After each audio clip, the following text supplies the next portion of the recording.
नमस्कार, मैं हरबंस नागोके। देश में नया इतिहास बन रहा है। किसानों की जीत हुई है, अन्नदाता जीता है, सरकार हारी है और सरकार ने मजबूर होकर कृषि कानून जो थे सारे वापस ले लिए। और आज किसान जो 1 साल से ज़्यादा समय से बैठे थे वो अपने अपने घरों के लिए रवाना हो गए। सबसे पहले सैकड़ों किसान हरमंदिर साहब जाएंगे, माथा टेकेंगे और आशीर्वाद लेंगे। इधर 5 राज्यों में जम्मू कश्मीर को छोड़कर चुनाव की तैयारियां हो रही हैं। जम्मू कश्मीर में भी चुनाव की कोई घोषणा नहीं की गई है, मगर जम्मू कश्मीर में यूँ लगता है कि सबसे पहले चुनाव जम्मू कश्मीर में होंगे, जिसकी संभावना कम है। आइए हम आपको बताते हैं क्यों लग रहा है कि इस समय राजनीतिक बयार ज़बरदस्त यहाँ बह रही है अलग अलग राजनीतिक दलों की। और उसमें सबसे पहली जो खबर वो ये है कि परिसीमन रिपोर्ट जो है वो पूरी तरीके से बन चुकी है। 20 जुलाई को एक बैठक होगी और जो परिसीमन रिपोर्ट सभी जम्मू जो इस समय केंद्र शासित प्रदेश है उसमें 5 मेंबर ऑफ पार्लियामेंट्स को बुलाएगी, उनसे बात करेगी। मगर नेशनल कॉन्फ्रेंस के जो एमपी हैं उनमें से अनंतनाग से विजयी हुए पूर्व न्यायमूर्ति ने ये कहा है, हसनैन मसूदी ने, कि हमें बुलाया तो गया है, हमें लेटर भी डिलिमिटेशन कमीशन का आ गया है, जाना नहीं जाना ये पार्टी तय करेगी। अगर नेशनल कॉन्फ्रेंस आती है, चूंकि उनके तीनों सांसद कश्मीर घाटी के नेशनल कॉन्फ्रेंस के हैं, 2 जम्मू से हैं, दोनों भाजपा से जाएंगे।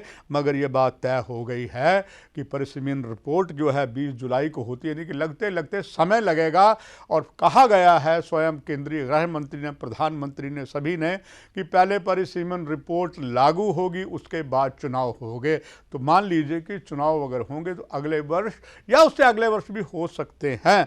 मगर यहाँ पर जिस तरीके से राजनीति के समय तेजी से बदल रही है और यूँ लगता है बस चुनाव आने वाले। आइए, सबसे ज़्यादा अगर जनसंपर्क अभियान सभी ने शुरू किया है उसमें राष्ट्रीय दल कांग्रेस भी है, भारतीय जनता पार्टी भी है, बाकी जो दल हैं वो क्षेत्रीय दल हैं, चाहे वो नेशनल कॉन्फ्रेंस है, चाहे पीडीपी है, चाहे अपनी पार्टी है या पीपल कॉन्फ्रेंस है, ये सभी एक्टिव हुए हैं।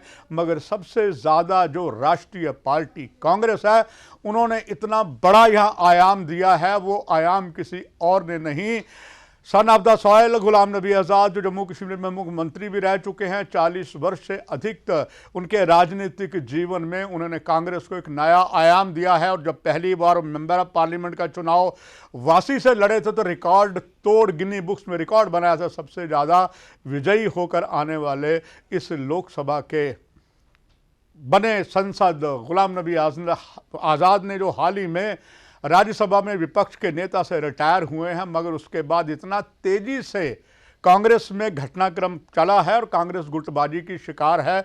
कई हमने अपने कार्यक्रम में आपको इस बारे में बताया है। अब गुलाम नबी आज़ाद एक राष्ट्रीय दल के नेता होने के बावजूद भी इस समय जो जनसंपर्क अभियान उन्होंने जम्मू कश्मीर में छोड़ दिया, उन्होंने बता दिया है कि अगर यहाँ पर कांग्रेस है तो गुलाम नबी आज़ाद के कारण है। और गुलाम नबी आज़ाद के चहेतों ने 1 नहीं 2 नहीं 3 दर्जन से ज़्यादा वरिष्ठ नेताओं ने, जिसमें पूर्व मंत्री भी हैं, उन्होंने त्यागपत्र कांग्रेस से दे दिया है। गुलाम नबी आज़ाद ने जो जनसंपर्क अभियान चलाया है दक्षिण कश्मीर के साथ जम्मू डिवीज़न की सभी 10 जिलों में वो गए हैं और उन्होंने जहां जहां जनसभा की है उन्होंने ना तो केंद्र सरकार को बख्शा है, ना जम्मू कश्मीर की अफसरशाही को बख्शा है।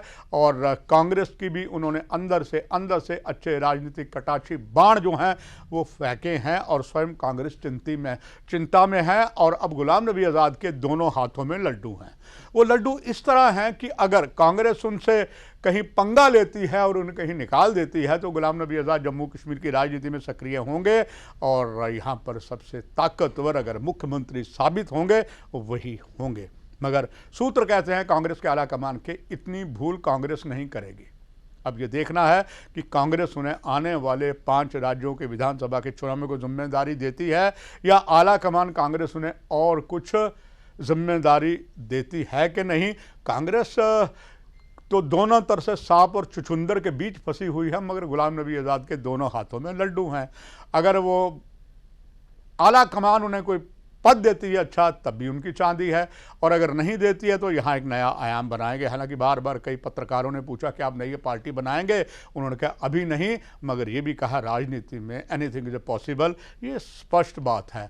अब आइए बात करें इस जनसंपर्क अभियान की। डॉक्टर फारूक अब्दुल्ला की लोकसभा का सत्र चल रहा है। डॉक्टर फारूक अब्दुल्ला साहब आराम से जम्मू में डटे हुए हैं और एक से एक अनुभवी राजनीतिक तस्कर से जो बाण निकाल रहे हैं, सभी को धाराशाही कर रहे हैं। नपे तुले शब्दों में जो कह रहे हैं वो अपने आप में एक आयाम है। और उन्होंने जम्मू में लगातार, अभी भी जम्मू में है, जिस तरीके से उन्होंने जनसंपर्क अभियान अलग अलग दलों का, नेशनल कॉन्फ्रेंस के अंदर अलग अलग गुट हैं, जैसे स्टेट एसटी का ग्रुप है या किसी और का ग्रुप है, और सब वो करके उनको मिल रहे हैं और अपनी राजनीतिक अनुभव से नेशनल कॉन्फ्रेंस को बहुत मजबूत कर रहे हैं। साथ ही साथ उन्होंने ये भी प्रमाणित कर दिया कि जो कुछ नेशनल कॉन्फ्रेंस को छोड़ गए नेता, उनसे कोई फर्क नहीं पड़ने वाला, ये उन्होंने साबित कर दिया है। उधर महबूबा मुफ्ती भी पूरी जोश में है और उस जोश के अंदर कुछ वैसे शब्द बोल गई हैं, उन्हीं राजनीति को हो सकता है फ़ायदा हो, आम लोगों को शायद उसका फ़ायदा कम हो।